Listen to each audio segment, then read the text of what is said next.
All right. Huge congrats on hitting that $1,000 savings mark. That is not easy to do. Definitely a reason to celebrate, wouldn't you say? And now it's time to put that hard-earned cash to work for you. Couldn't agree more. Got to celebrate those wins. Yeah. And it's not always about the amount. Sometimes it really is about just taking that first step. And $1,000, that's a huge first step. Absolutely. And there's a ton of advice out there, but a lot of it seems like it's for people who already have, like, tons of cash, Oh, tell me about it. Today, we're keeping it real. So this deep dive is all about how to maximize what you've got right now, starting with that $1,000. Love it. We're tapping into a really solid Yahoo Finance article for some expert guidance. Have you seen this one? Yeah. Yahoo Finance is definitely the place to go for this type of advice, for sure. And this article is super practical, too. Like, it really feels very timely, It just feels relevant to what's happening right now in the economy. Okay, good to know. So let's dive right in. The first thing they talk about is the emergency fund, good old emergency fund. So why is that always the cornerstone? Why is that always the first thing you should set up, even if, in this case, we're only talking about $1,000? Yeah, I mean, think about it like this. It's your financial safety net, right? Yeah.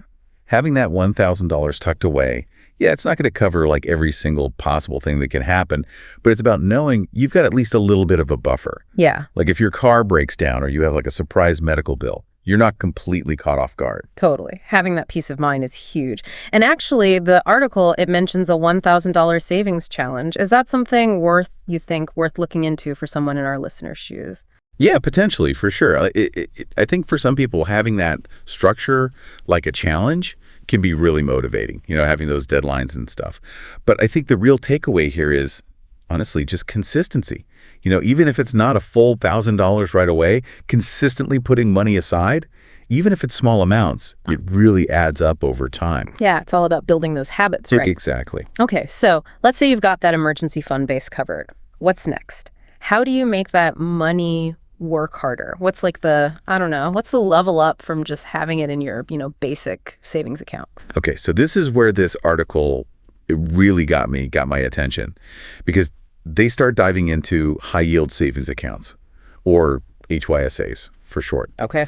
And especially right now, those are a game changer. Okay, tell me more, because high yield sounds enticing and everything, but break that down. Like, what does that actually mean for somebody with, a normal bank account? Yeah. So imagine you're earning like a measly 0.05% interest on your savings. With the HYSA, you could be looking at 2% or more. That's 40 times the return. Whoa. Practically free money just for having your savings tucked away safely. Okay, that's a huge difference. That's not like a small amount. No, it's significant. And here's a little insider tip. Online banks tend to offer the best HYSA rates. Okay, that's good to know. I'm going to have to look into that for sure. One thing that stuck with me from the article, it was this idea of using separate accounts to help you resist the urge to spend. Is that something you recommend? 100%. Because it's so easy to dip into your savings when it's right there, But if it's separate, you don't see it. You don't think about it as much. Yeah. Out of sight, out of mind, as they say. Exactly. It's like giving your savings a job with a designated purpose. I like that. Yeah, it's not just like floating around in the ether. It's like, this is what this is for. Which kind of brings us to another option that the article talks about, which is CDs, or certificates of deposit. Now, I have to admit, these have always seemed kind of mysterious to me. They do have like an air of mystery around them. Basically, a CD offers a guaranteed return for a certain set period of time. So let's say interest rates are falling. That's when a CD can be a really good option. You're locking in a higher rate. The catch is that you can't touch your money for that set period of time, or you'll get hit with the penalty. Interesting. Okay, so potentially a higher reward, but less flexibility. What kind of returns are we talking about with CDs these days? And how long do you typically have to lock your money away? Yeah, so that's where things get even more interesting. The length of the CD or the term, it really just depends, and that often determines the interest rate you're going to get. So you might see terms ranging from a few months to several years, with the longer terms usually offering higher returns. It all comes down to how much risk you're willing to take and how long you're comfortable locking your money away for. Gotcha. So there's a bit of a trade-off there. Okay, so you really have to weigh the potential gains against the flexibility. And speaking of gains, this next part of the article, it was like stumbling upon buried treasure. They started talking about bank bonuses. Bank bonuses are the best. It's free money. Okay, what kind of bonuses are we talking? Because honestly, it almost sounds too good to be true. Yeah. So some banks will literally give you like a couple $100, maybe even more, just for opening a new checking account or a new savings account. And guess what? If you've already got $1,000 ready to go, you're in a really good position to meet those minimum deposit requirements that they often have. That's incredible. I had no idea. So it's literally free money. Well, almost. There's always fine print, of course. Right. Some banks will require you to keep a minimum balance, set up direct deposit, maybe do a certain number of transactions each month for a few months. Okay, so there's a little bit of homework involved, but still, the potential to boost your savings with some bonus cash, pretty tempting. Right. Free money is free money. This Yahoo Finance article is full of amazing tips. It really is. It does a great job of even breaking down some of the more, the more advanced stuff too, like index funds and things like that. Mm-hmm. Yeah, see, that's where things always start to feel a little intimidating for me. Investing, it just sounds so complicated. What are index funds and what makes them so beginner friendly? So imagine owning a tiny piece of the 500 biggest companies in the US. We're talking Apple, Amazon, all the big ones. Yeah. That's essentially what investing in the S&P 500 is, which is a really popular index fund. Oh, interesting. So it's like diversifying your savings across a bunch of different companies. Exactly. You're not putting all your eggs in one basket. And historically speaking, the S&P 500 has had returns of around 10% annually. Yeah. But of course, keep in mind, anytime you're investing, your money is subject to market fluctuations. It's not, a guaranteed return. Right. Right. There's always a risk. But it is really interesting to think about the potential for growth. Okay, so we've got all these options for our $1,000, but what if you also got some debt hanging over your head? How do you know what should take priority? Yeah, that's the million-dollar question right there. And to be honest, there's no one right answer because it really comes down to what your own personal situation is, what your financial goals are. Okay, yeah, that makes sense. But it would be helpful to at least understand what our options are. For sure. And actually, the Yahoo Finance article, it lays out two common approaches for debt payoff. One is the debt snowball. Okay. And the other is the debt avalanche. Oh, yeah. I've heard of these. Those are the two big strategies for tackling, that mountain of debt. Okay, so remind me, what is the debt snowball? So picture this. You've got all your debts. You line them up from smallest to largest. Doesn't matter what the interest rates are. Okay. And then you focus all of your extra cash on knocking out that smallest debt first. Yeah. While you're just making minimum payments on everything else. Okay. So once that first debt is gone, you roll that same payment amount, you roll it over to the next smallest debt, and so on and so forth. So it creates this snowball effect. I love that. Yeah, I love the visual of that because it's you get a couple of, you get a little win under your belt and that motivates you to keep going. Exactly. So it could be really motivating, especially if you're feeling really overwhelmed, I would imagine. Absolutely, yeah. For a lot of people, that's a really good way to do it, just to build that momentum and kind of feel good as you go. Yeah. The other side of that coin is the debt avalanche. Okay. So what's the debt avalanche? How's it different? So this one is a little bit more strategic. This method, it focuses on efficiency. So with this one, you're targeting the debt with the absolute highest interest rate first. It doesn't matter how big or small it is, just whatever that highest interest rate is. Got it. Because those high interest rates, they can really eat into your savings potential over time, Yeah. So by hitting that highest one first, you're minimizing the total amount of interest that you're going to end up paying over the life of your debt. Okay, so it's a little more strategic. It's aiming to save you the most money, over the long run. Exactly. Yep. So it really just comes down to kind of your personality too, Yeah. Which one feels better for you? Which one clicks for you? Yeah. Yeah. Yeah, Yeah. totally. I don't know if you've ever heard this quote. It's the best time to plant a tree was 20 years ago. The second best time is now. And I feel like that applies so much to personal finance. Even if, maybe we're focusing on paying down debt right now, these saving and investing strategies, they're still good to learn about for the future, right? 100%.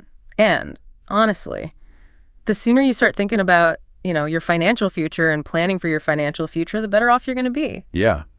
And speaking of the future, this article actually had some pretty interesting stuff about retirement planning. Oh, retirement. See, that feels like light years away. I'm still trying to figure out next week, does it really make sense to think about retirement when you're still just trying to get a hold of the basics of your money? It does. It really does. And it all comes down to this thing called the power of compounding. Compounding. Okay, there's that word. That's the word that always makes my eyes glaze over. Can you break it down for me like I'm 5 years old? Okay, so imagine you've got $1, right? And that dollar, it earns 10% interest every year. Okay. So in year one, you earn 10 cents. Right. Not bad.